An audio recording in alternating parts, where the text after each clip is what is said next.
ஸ்ரீமதே ராமானுஜாய நமக. ஆழ்வார் ஆச்சாரியன் எம்பெருமானார்ஜிய திருவடிகளே சரணம். ஆச்சாரியன் திருவடிகளே சரணம்.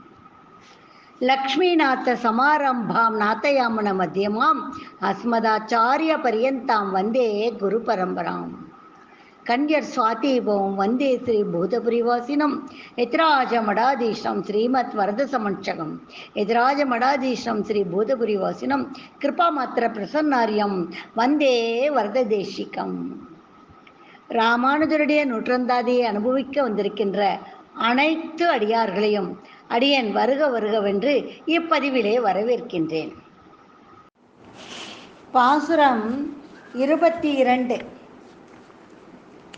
கார்த்திகை யானம் கரிமுகத்தானாம் கனலாம் முக்கண் மூர்த்தியாம் மோடியாம் வெப்பும் முதுகிட்டே மூவுலகம் பூத்தவனே என்று போற்றிட வாணன் பிழை பொறுத்த தீர்த்தனை ஏத்தோம் ராமானுஜன் எந்தன் சேம வைப்பே.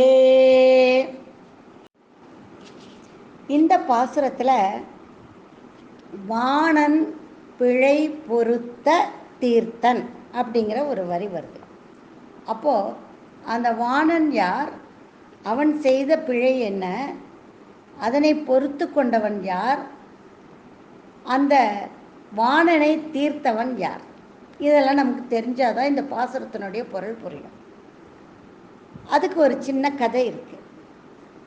என்ன அப்படின்னு கேட்டால், மகாபலி சக்கரவர்த்தி எல்லாருக்கும் தெரியும். அந்த மகாபலி சக்கரவர்த்தியினுடைய பேரன் பானாசுரன், அவனுடைய பெண் உஷை அப்படிங்கிறவ. அவள் ஒரு நாள் கனவு காண்றா. ஒரு அழகான ஒரு பையனோட, ஒரு மன்மதன் மாதிரி இருக்கின்ற ஒரு அழகான ஒரு இளைஞனோட அவள் சேர்ந்துருக்கா மாதிரி, காதலிக்கிற மாதிரி ஒரு கனவு காண்றான். அதை தன் பக்கத்தில் இருக்க உயிர் தோழிக்கிட்ட சொல்கிறான். சித்திரலேக்கான ஒரு தோழி பேர்.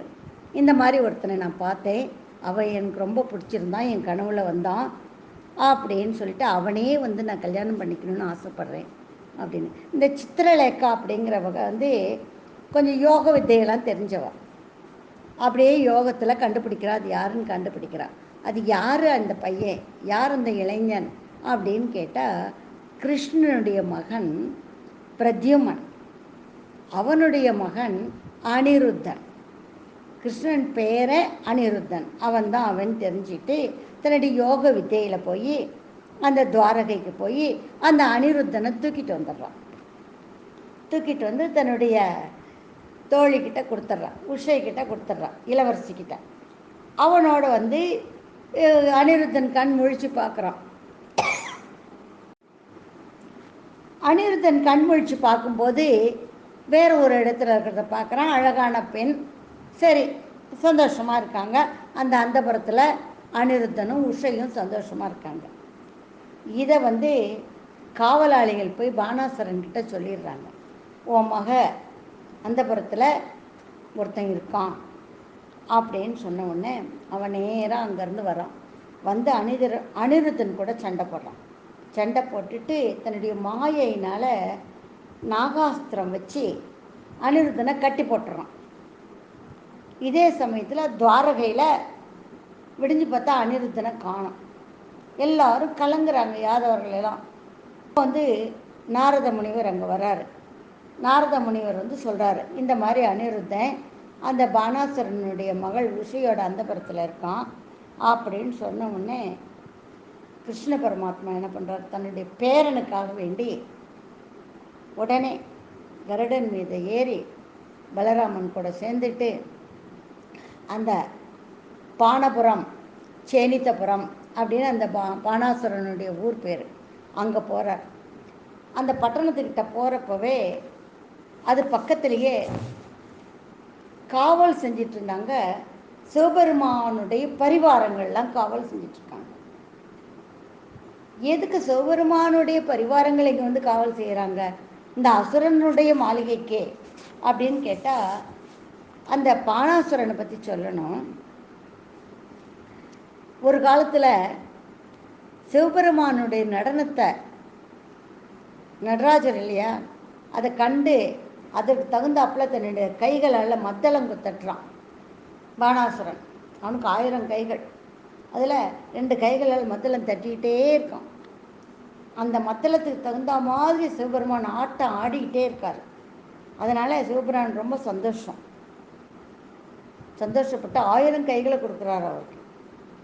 கைகளையும் நெருப்பு போல் அவனை ஊரை சுற்றி ஒரு பெரிய மதில் கொடுக்குறாரு. அளவிறந்த வலிமை, சக்தி, செல்வம் எல்லாத்தையும் கொடுக்குறாரு.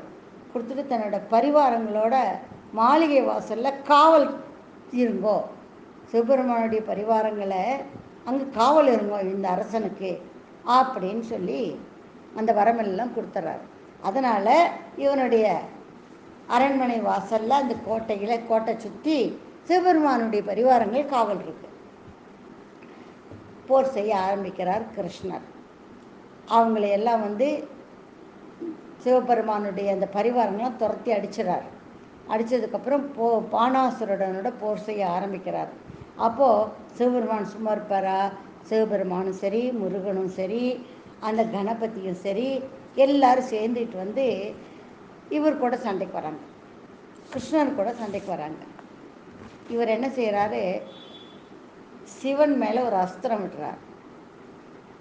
அஸ்திரம் விட்ட உடனே அப்படியே சிவனுக்கு ஒரு மயக்கம், ஒரு தூக்கம், கொட்டாவி விட்டுட்டு அப்படியே கீழே விழுந்துடுறார்.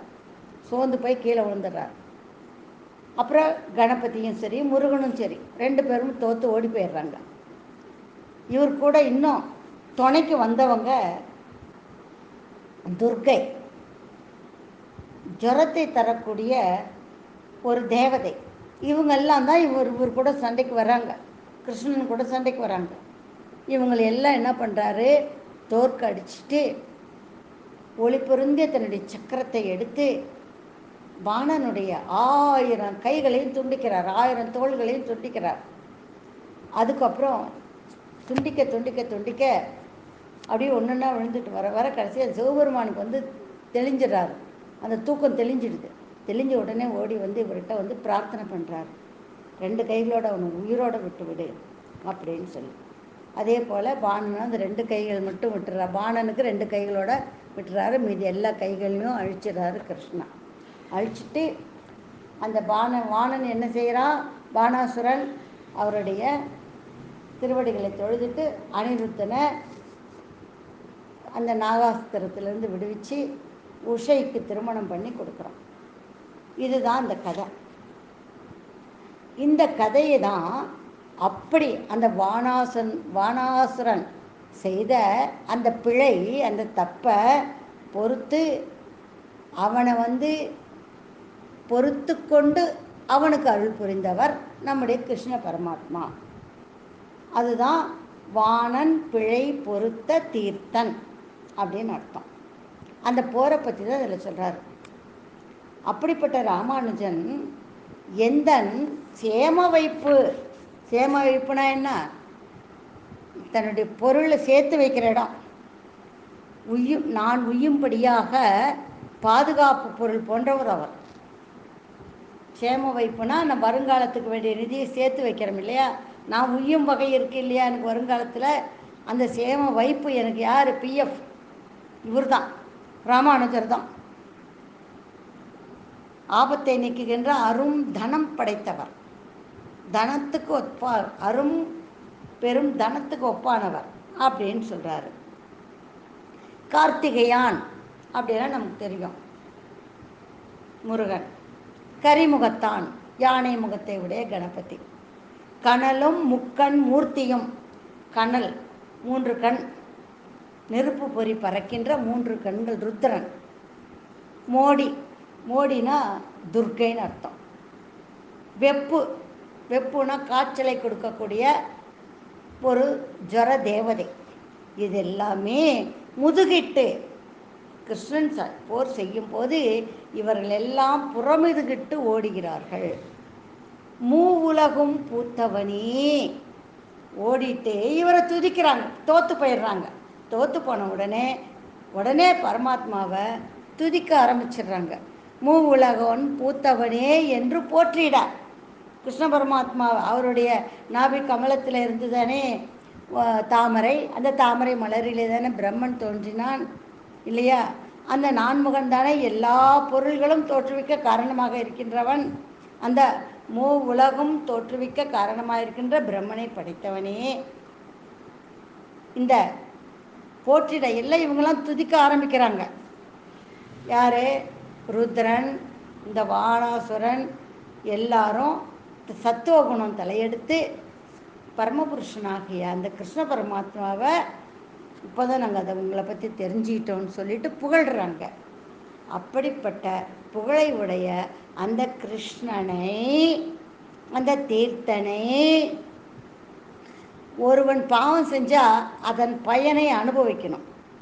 ஆனால் கண்ணன் அப்படி செய்யாமல் தன்னை துதித்த காரணத்தினாலேயே அவங்க குற்றங்களை எல்லாம் பாவங்களை எல்லாம் பொடிப்பட செய்தவன், பொடி மாதிரி தூளாக்கிட்டான். அப்போது இந்த வாணன், இந்த பானாசுரன் முதலியோரை தூய்மைப்படுத்தியதால் அவனுக்கு தூயவன் கண்ணன், தீர்த்தன். எப்படி ஒரு தீர்த்தம்னா தண்ணி, தீர்த்தத்தை கொடுத்தா அந்த சுத்தமாக இல்லையா, தண்ணி போட்டு கழுவுனா சுத்தம் ஆகுதுல்ல, அந்த மாதிரி தீர்த்தன். அப்படிப்பட்ட தூய்மையானவன் நம்முடைய கண்ண பரமாத்மா. அந்த கண்ணனை ஏத்தோம் துதிக்கின்ற, அந்த கிருஷ்ண பரமாத்மாவை துதிக்கின்ற ஸ்ரீபாஷ்யம், கீதா பாஷ்யம் போன்ற கண்ணனுடைய பெருமையெல்லாம் சொல்லக்கூடிய நூல்கள் எழுதினார் இல்லையா ராமானுஜர். அப்படிப்பட்ட ராமானுஜர் என்னுடைய சேம வைப்பு போன்றவர், என்னுடைய பாதுகாப்பு பொருள் போன்றவர், ஆபத்தை நீக்குகின்ற அரும் தனத்தை போன்றவர் அப்படின்னு சொல்றாரு இந்த பாசுரத்தில். கார்த்திகை யானும் கரிமுகத்தானும் கனலும் முக்கண் மூர்த்தியும் மோடியும் வெப்பும் முதுகிட்டே உலகும் பூத்தவனே என்று போற்றிட வாணன் பிழை பொறுத்த தீர்த்தனை ஏத்தோம் ராமானுஜன் எந்தன் சேம வைப்பே.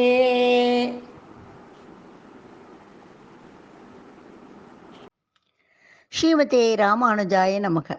ஆழ்வாராச்சாரியன் எம்பெருமானார்ஜியர் திருவடிகளே சரணம். நாளை மீண்டும் அடுத்த பாசுரத்திலே சந்திப்போம். அடியேன் சேலம் ஷியாமலா ராமானுஜதாசி.